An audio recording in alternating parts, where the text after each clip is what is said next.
Hello everyone, welcome back to the channel. I'm Katie, and in today's video, this is basically a using up stuff that I randomly found.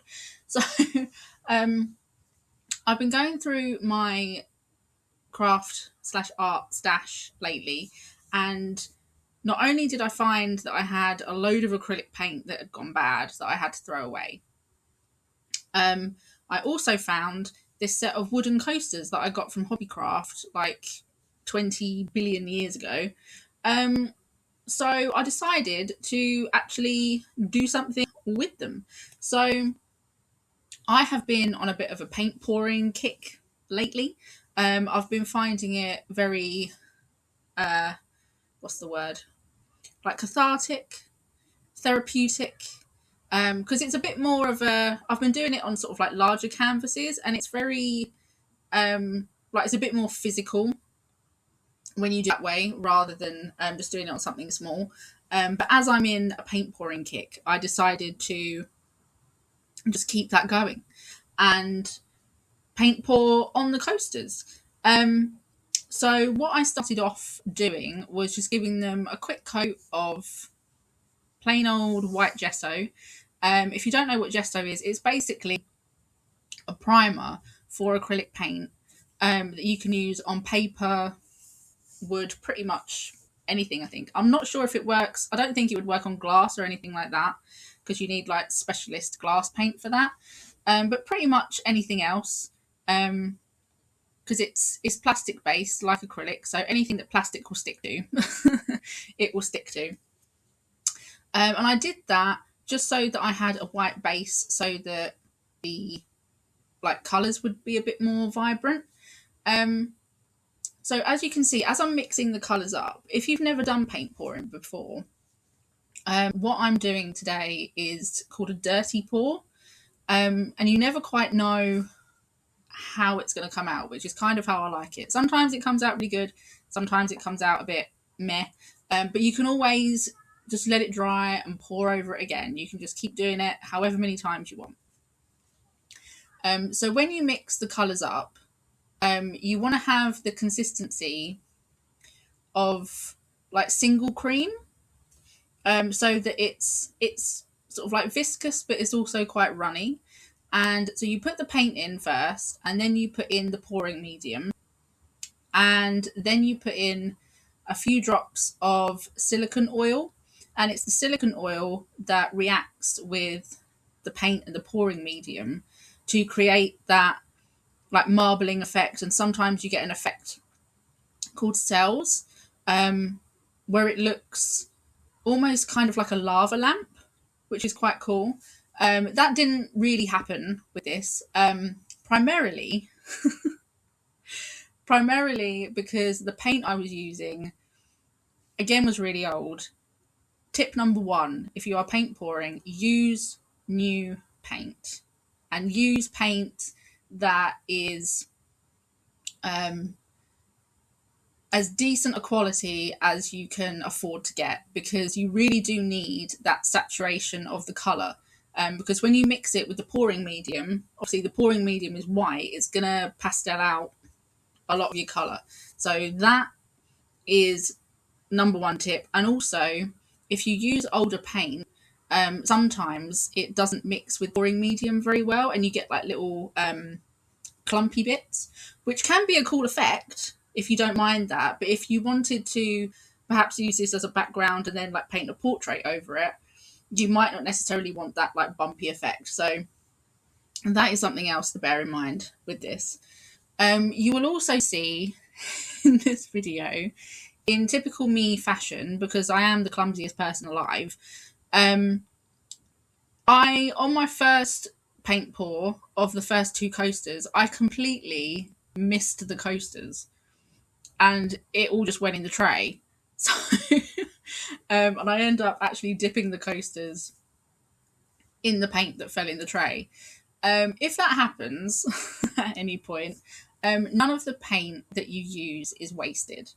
No art supply is ever wasted unless you let it go bad, like I did with my acrylic paint, and you have to throw it away.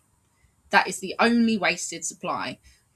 You can once the paint has dried, like in the tray or whatever you're using, you can actually peel it off and use it. I think it's called skins, which is a bit weird.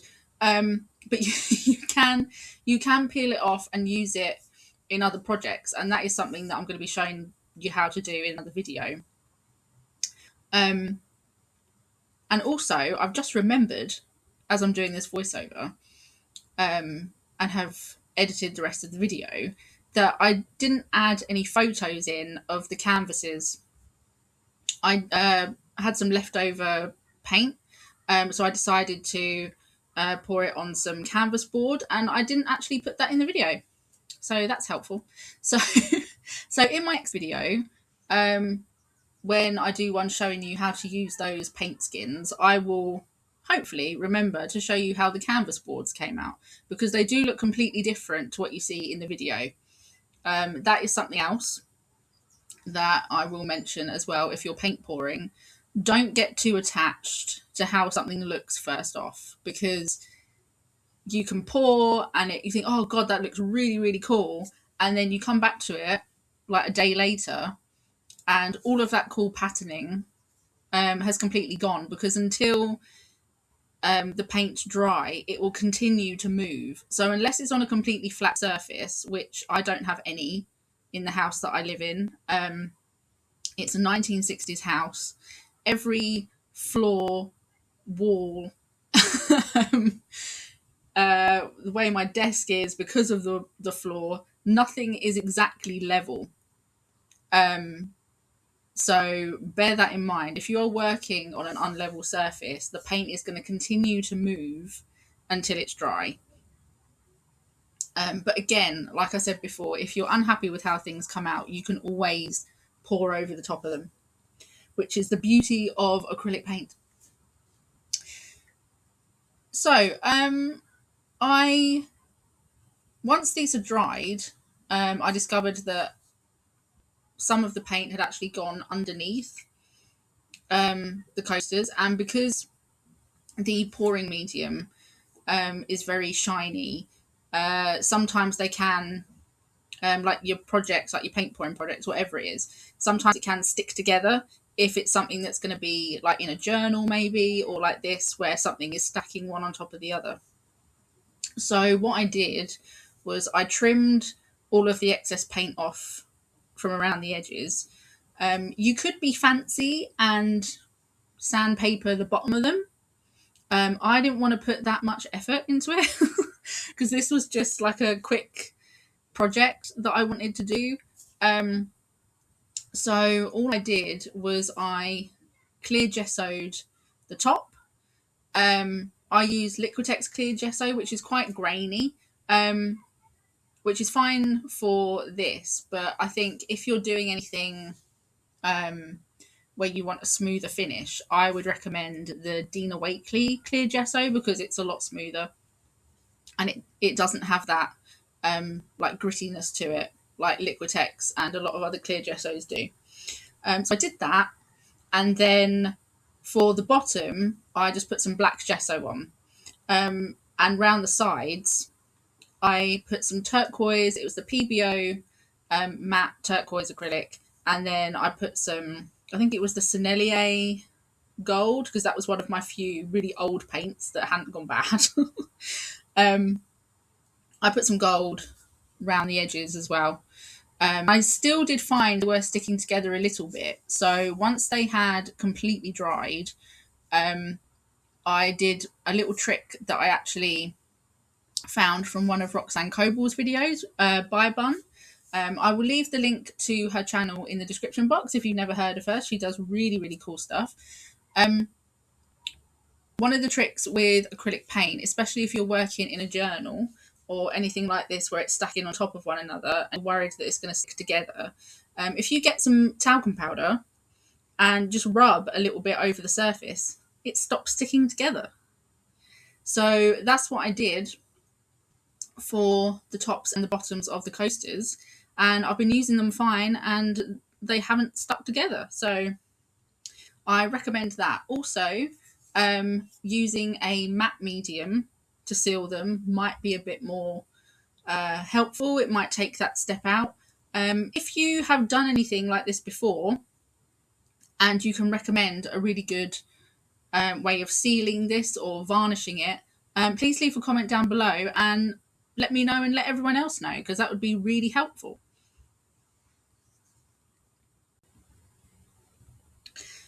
So, with that being said, I think I'm going to stop my ramblings for this week and leave you to enjoy the rest of the video. If you did enjoy the video, please leave me a thumbs up and consider subscribing to my channel. Also, let me know down in the comments what you're up to, if you're up to any creative projects at the moment, especially as the weather is starting to get better, well, semi-better. Here in the UK. I do fancy trying to be brave and perhaps going and doing a bit of urban sketching that I say I'm going to do every year and then never do. So if you are an urban sketcher, let me know how you got started doing it, maybe how you pushed through that confidence wall and like self-conscious bit, because it is always self-conscious when you're out in public drawing in front of people, because everyone assumes that you're just gonna do a piece in front of them, and it's at those times where you suddenly just lose all ability to draw anything, I think. So yeah, I'm gonna stop rambling. Enjoy the rest of your day, and I hope to see you next time. Bye.